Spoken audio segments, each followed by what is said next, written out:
This is Aaron with Weekend Motorcycle Guys. Welcome to today's video where I'm going to be removing the fuel tank off my 2023 Triumph Scrambler 1200. It is windy out, so if I do get close to the camera, it's because I don't want it to fall over. Hopefully I can do this quickly. To do the removal of the fuel tank on this bike, you're going to need a 8mm socket or wrench, a 10mm socket wrench, and a long flat-nosed screwdriver, which is called a screwdriver, not a Phillips.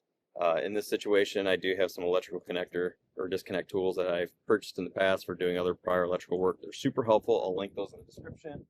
And lastly, a block of wood. This just helps prop the fuel tank up, so that way you can get into the area where those electrical connectors are.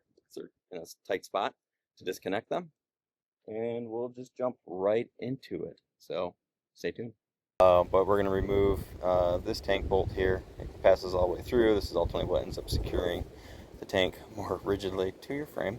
So we'll go ahead and step into that and show you what we do. This is where you are going to need yourself a 10mm socket and or wrench and an 8mm socket and or wrench.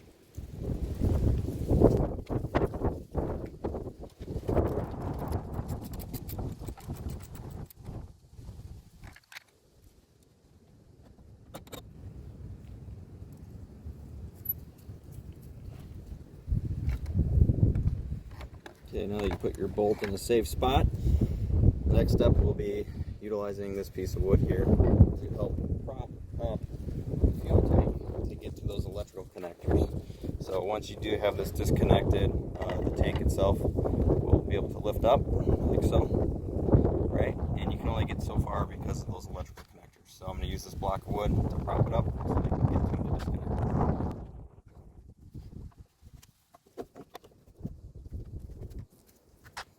Ta-da! Pretty straightforward. Okay, we're going to get all tight and close here.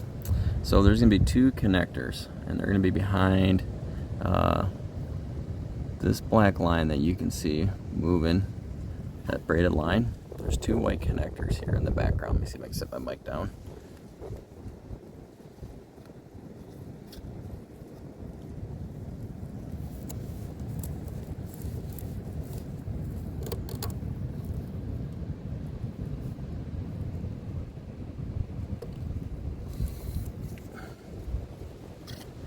Those two connectors right there. They are mounted, but they just slide up off of two little flexible plastic posts. So I'll try to do that real quick for you all.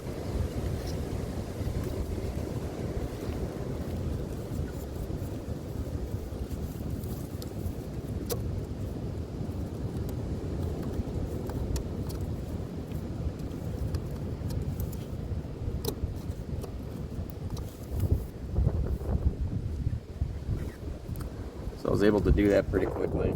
They're not very hard, like I said. Just was able to use my finger to move them up out of the way and get a little bit more length.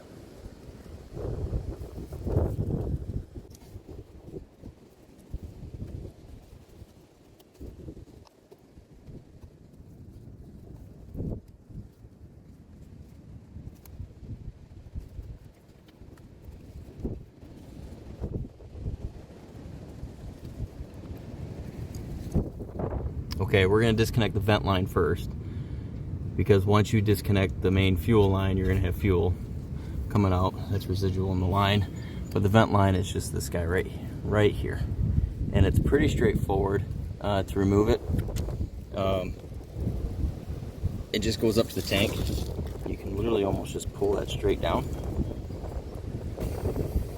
like so. You see that right there, and then minus the wind.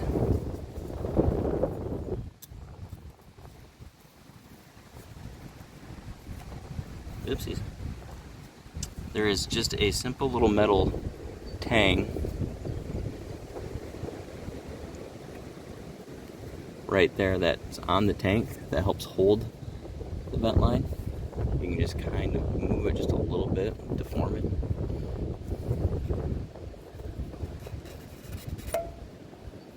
And that's your vent line. Oops, you guys didn't see any of that, did you? Whoop. Set down the mic.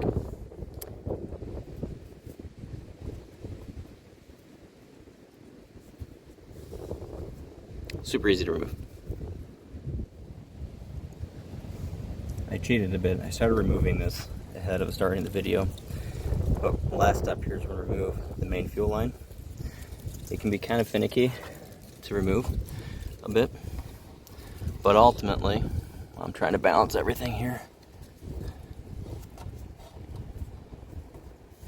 This portion right here, this actually moves forward and backwards to help keep these locking tabs secure.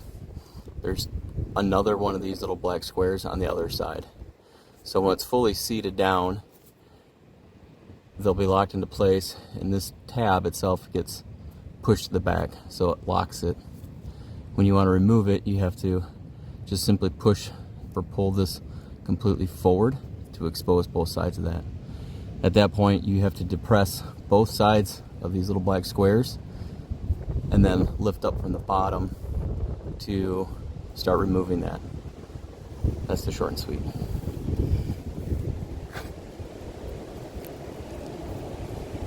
And once you do remove this, you'll fuel kind of going everywhere. So be ready for that.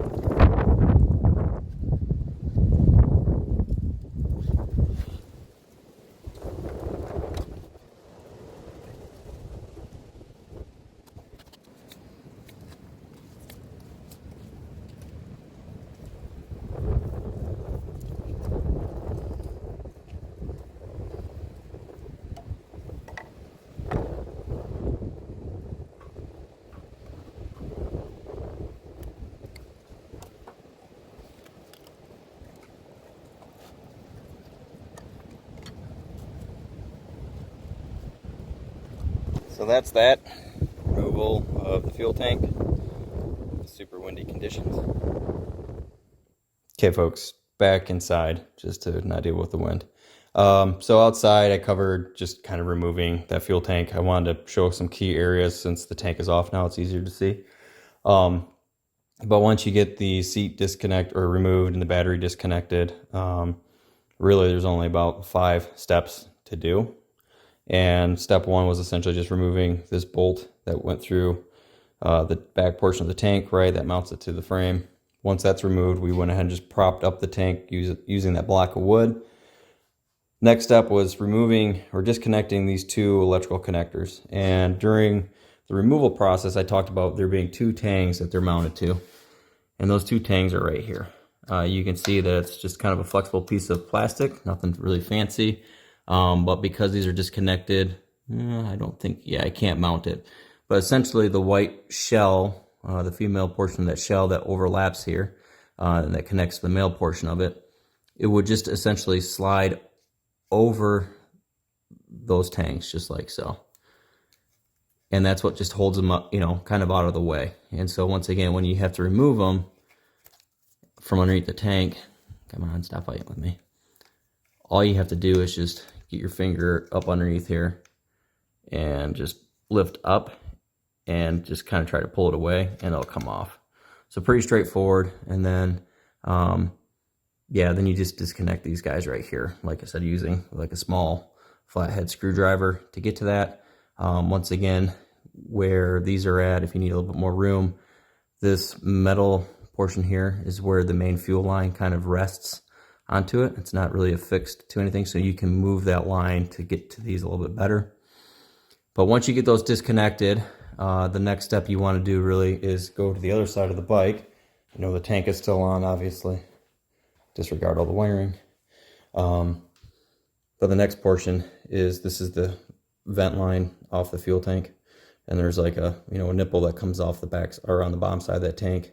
You just pull down on that, and it pops off. There is another, once again, little bendable, I want to go crazy with it, right? But there's a little tang off the tank that just helps secure that there. You can just kind of bend it just a little bit to pull that vent line off. At that point, you just come back over to the other side. And the fuel line, the main fuel line that goes to the rail to the injectors, right, was right here. And I described in the video how you had to disconnect that. I'll pop that up here in a second and go to the tank. But once you disconnect that, you'll get a little bit of residual fuel that comes out. So be ready for that. You can put down some paper towel or what have you. to collect that. But once that's fully disconnected, all you have to do is just come back to the tank, grab the back portion of that tank that's now free, put your hand up at the front of the tank, and just kind of, just pull it back, because it's hooked. There's two portions of the tank that go around these tank mounts themselves. They're just rubber nubs. You just pull that back, and then you can remove the tank. Just wanted to show real quick this main fuel line for you all. So when this portion is fully seated onto the fuel line, or on the fuel rail, I should say, that goes to the injectors, it's going to be locked into place, right? So you can't push in on these little plastic squares. All you have to do, and I have to do it this way just because I'm holding the phone in my hand, but this just pushes forward. That's it. Now you can see that square portion. There is another one on the other side, right there. And what you have to do, once you get this pulled forward, is get on both sides of this and press in. While pressing in, you have to lift this straight up off of that longer fuel rail nipple. And then once you do that, you'll get a little bit of residual fuel that comes out of the rail itself, out of this line, so you can have some, like I said, regs there for it. But once you go ahead and reinstall it, and I'll cover that in the reinstall video, and it's fully seated, this just gets pushed forward like so, and that just helps lock it down. All right, everybody, thanks for watching this video. Hope that it's going to be helpful for you if you have to remove your fuel tank off of your Triumph Scrambler 1200. If you were able to gain the needed information to make it successful for you, right, please like and subscribe to our channel. If you do have any questions, by all means, put those in the comments. Be happy to help answer those and help you guys all along as you go through and do this. And as always, get out and explore one weekend at a time. Thanks for watching.